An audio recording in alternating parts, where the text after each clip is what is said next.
Hey guys, how's it going? And welcome to this thematic 2v2 showdown featuring Midland and the Empire facing off against the Beastmen and the Warherd of the Shadowgate. As far as the teams go, it's going to be myself as Midland, led by Boris Todbringer, and I'm going to be joined by the mighty Professor Pone, who's going to be playing the forces of the Empire, led by Karl Franz. And guys, we're going to be facing off against Black Iron Battles and the Lore Master of Sotek. So if I'm not mistaken, I'm pretty sure Sotek is going to be playing the Warherds of the Shadowgate with the mighty Cygor over here, and Black Iron Battles is going to be playing the standard Beastmen. It looks like he's going to be using Malagor the Dark Omen, most likely to summon some Cygors. Let's go ahead and take a look here. So it looks like it's actually going to be Vile Tide as well as Devolve. So looking for abilities more so to take out my infantry and cause a little bit of disruption. So as far as the armies go, Midland over here, we do have a cannon up on high ground. So we have the Hammer of the Witches. I figured we wanted to play a more thematic match. Obviously, this isn't the most balanced map, but it's very cool looking. And it's fun because, both armies kind of rush down into this valley and fight. So it's definitely a very cool one.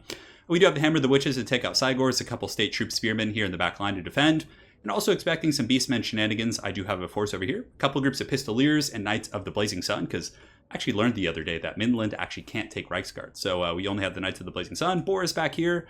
In the center here, this is going to be the bread and butter, the Sunmaker, the Hellstorm Rocket Battery, which is actually really good on this map, because I knew the Beastmen would have to come down through this choke here, and we could just bombard them. So we'll see how the Sunmaker does. A couple groups of Great Swords going to be holding.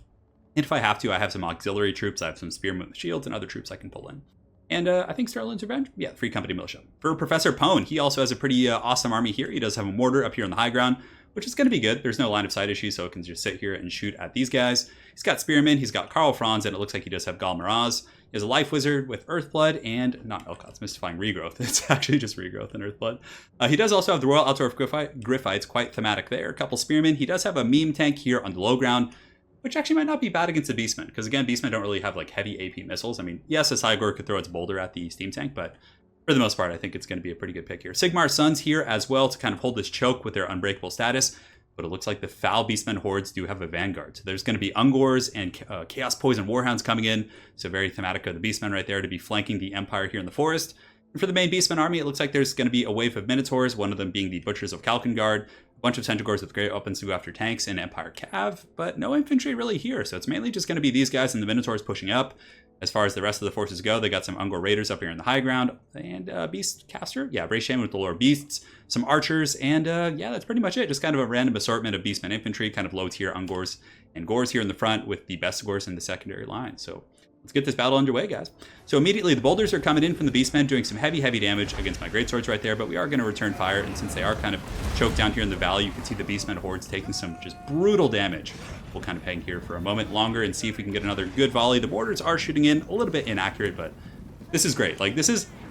I do think the Hellstorm Rocket Batteries are one of the worst units, but if you can get someone in this one situation where they have to march through a choke and just take this kind of damage, just look at that brutal, this ravaging lightly armored infantry, all these Ungors. And I don't know if it gets much cooler than that shot right there. Just the Beastmen charging into a valley and just getting cut to pieces. Definitely some good stuff there. And that actually did some massive damage. So I was quite happy with that. In the meantime, my Pistoliers, the Rough Riders, have come out from around, and Boris Todbringer sitting up here. And I'm pretty sure Lore Master of Sotek was saying this is actually the map where Kazrak as well as Boris fight initially. And I think it's where Boris like loses his eye. I'm not sure. Maybe somebody in the comments can clarify. I'm not sure. I'm not sure if that's what he said, so don't take it with a grain of salt. On the far side, the Knights of the Blazing Sun as well as Boris are able to overwhelm these Gore herds that we're trying to flank, so taking advantage of our Imperial mobility. But the Beastmen hordes are advancing. You can see the Spearmen herds are coming out. Malagor is going to be leading the charge, so the Pistoliers are going to have to fall back, as the Overwatch from the Hellstorm Rocket Battery is going to be a little bit less effective, but I figured I needed to start working on those guys. On the far side, the ambush is underway, so the forces of Professor Pone are holding valiantly in the front as the Minotaurs do charge into these spears, which might not seem good, but just the sheer firepower of these guys, plus, I think it was the Butchers of Kalkengard are back there. Is that the Butchers back there? No, these are actually Butchers? Yeah. So they're pretty damn powerful. So them plus some Poison Warhounds, they should be able to break through these spears, and that's actually some pretty good tacticianship, using the Hounds to take the charge, following up the Minotaurs, who you can see have taken no damage from these spears. So very good stuff here from the Beastmen hordes. And it looks like Hounds have gotten into the back line. Some of these Centaurs with great weapons have piled into fight. So we have a bit of a vanguard fight here happening with the Centaurs and the Gore herds, but the Emperor Karl Franz is going to be swooping in and doing some devastating damage against these Beastmen. Although he probably doesn't want to stay here too long because these guys do have pretty good armor piercing, but I don't know, they might actually just rat off due to terror. And as far as Imperial support troops, there are the Royal Outdoor Griffites on the high ground. It looks like the mortar crews are taking some heavy fire from the Ungor Raiders, who have a pretty good arc of fire, and the Silver Bolts probably Can't get like close enough to this lip to actually see down there, so it looks like they're going to have to fall back as they are taking some heavy raider fire. In the meantime, looks like there's going to be a Vile Tide going down on those greatswords, which doesn't do a whole lot, but they're going to be charging into these Beastmen here. Definitely going to make pretty short work of those low-tier infantry. Looks like a Devolve also going down, and a Manticore. So Manticore has been summoned from Lore of Beasts, and the Manticore is going to be attacking my Life Wizard and the Sterling's Revenge, but Sterling's Revenge aren't pushovers in melee. I think they actually have like 36 melee attackers, and some pretty decent stats. Let's actually go ahead and look. So yeah, they're 34, 35, 28, which definitely isn't bad. And the Manticore is taking a bit of damage. Some of the state troops, the Spearmen, we're going to rush forward, but I think I kind of figured that these guys right here could handle the Manticore. Over here, it looks like there is going to be a Beastman flank as well. So some of these Ungor Spears and some of the Bestigors are taking the long route around. Granted, their main army is taking quite a pounding while that's happening. I might have just rushed them all up the middle here, but the Greatswords here are a little bit overextended. These ones are taking some damage from the Manticore, and they're just holding back wave after wave of these Beastmen forces. And the other ones are fighting Morkr the Shadowgate, so they're certainly going to take some damage in a prolonged engagement. And, you know, unfortunately, due to the sheer volume of firepower and the Hounds coming in, they're most likely going to get turned into some Chaos One here in a moment, as they are dropping pretty damn quickly. Over here on the side of the Emperor Karl Franz, it looks to be a very pitched battle still. The Butchers of Kalkengard have come in here in regular Minotaurs, and there's not too many anti-large Empire forces here. They're all great swords, so this is an environment in which the Minotaurs are really going to shine, but there is some overwatch coming from the Silver Bullets, and if he does decide to go after the Silver Bullets, it looks like these Spearmen from the Empire could easily just fend off these Minotaurs, or at least block them up.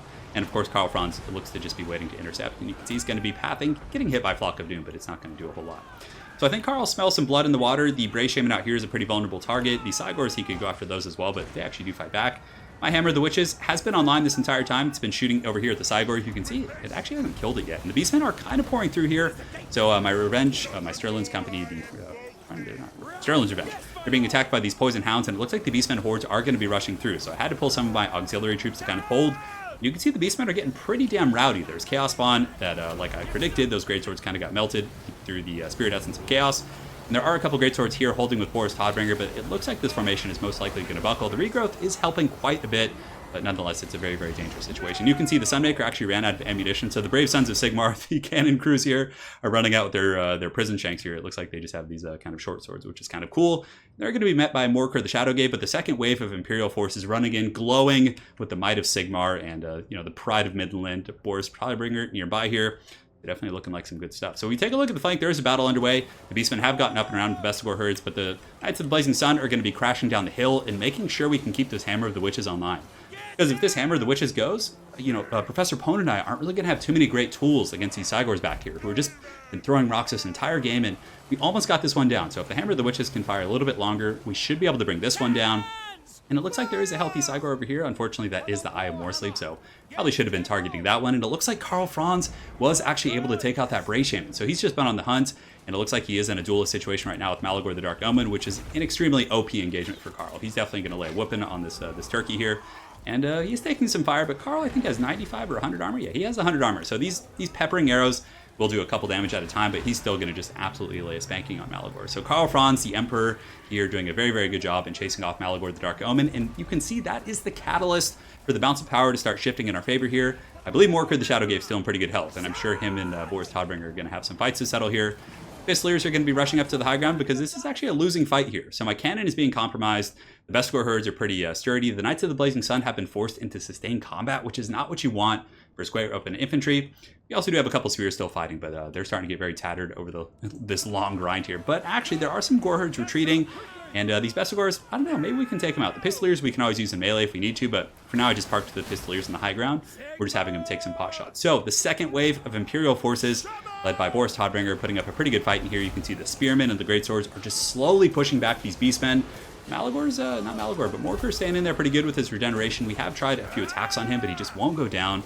That's actually pretty good right there. You can see that Boris Todbringer with the rear charge there is able to knock the Shadowgate into the Spearmen.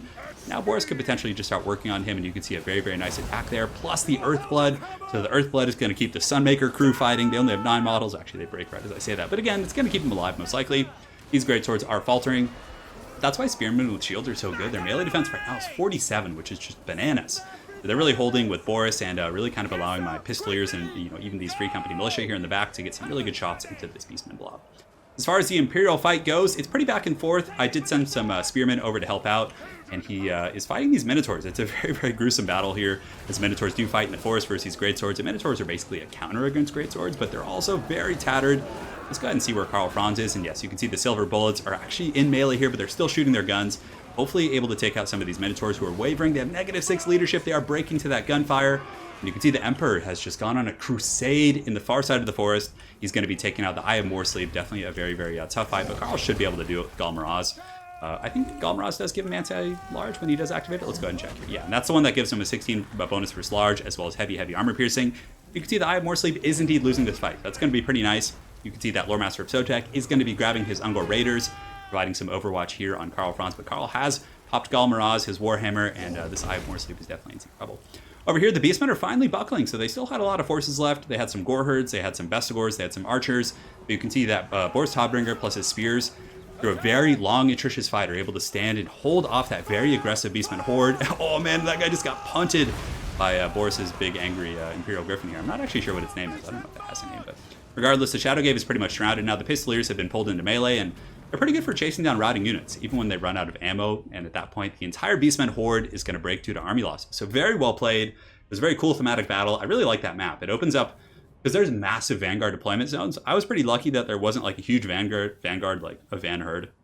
If there had been, like, for example, let's say, so I think it was Black Iron Battles who was fighting mainly. If like there had been like 5 or 6 Gore Herds with shields vanguarded behind me, it would have been really tough to kind of stop those guys. So I was kind of happy that it ended up being a bit of a frontal engagement. The Hellstorm Rocket Battery actually did some really devastating damage, but we kind of had to send in wave after wave. The Greatswords kind of got mowed down, put up a great fight still. This one actually just took a beating though from Warcur and that Overwatch fire. But man, it was a very close battle. I think that the Emperor Karl Franz on the other side did a pretty good job. He was able to take out Malagor, and from there he went after the Eye of Morsleep. Even though there was like, it really came down to the wire on that side as well, because you could see it was just a couple of those Greatswords fighting those Minotaurs with the silver bullets just like standing in the pocket in the fourth quarter, just fighting to the bitter end, which is such a nice theme for the Empire for sure. But yeah, it was a great game. So let's go ahead and take a look at the armies. Spearmen did good. Knights of the Blazing Sun were really good, kind of a Reaver unit, just riding around taking out threats. And the Pistoliers, I think, have a really good niche against the Beastmen. For Professor Pone, Karl Franz, of course, did very well. The Life Wizard, kept him alive, basically. Demogryph Knights, even the Meme Tank got 57 kills and still somewhat healthy, so I didn't actually get a chance to see where that was at the end here. For Black Iron Battles, his Bestigors were definitely his MVPs, 98-52. I'm not sure how his Centaurs with Great Opens did. I feel like they kind of got mowed down a little bit by the Royal Altar of Griffith and some of these spears, but yeah, it was pretty wild for those Beastmen. And for Lore Master of Sotek, the Morker, the Shadowgave, he was a perpetual threat there in the front line. He did kind of mulch down those Greatswords initially, which was pretty tough, and he was the Cygor guy. So he had those big old Cygors, which were providing massive overwatch. I mean, 106, 108 kills against mostly Greatswords and, somewhat costly infantry. So very good stuff from those guys. So again, very well played to everyone. Professor Pone, Black Iron Battles, and Lore Master of Sotek for this great 2v2 theme battle. If there's any other theme battles you guys would like to see, you want to see like a Chaos battle fighting against like Empire in like the Chaos Waste or maybe on a custom map or something. If you guys have any suggestions for maps or battles you would like to see, please let me know in the comment section below. So thanks again for watching, guys. Hopefully you enjoyed, and we will see you guys next time.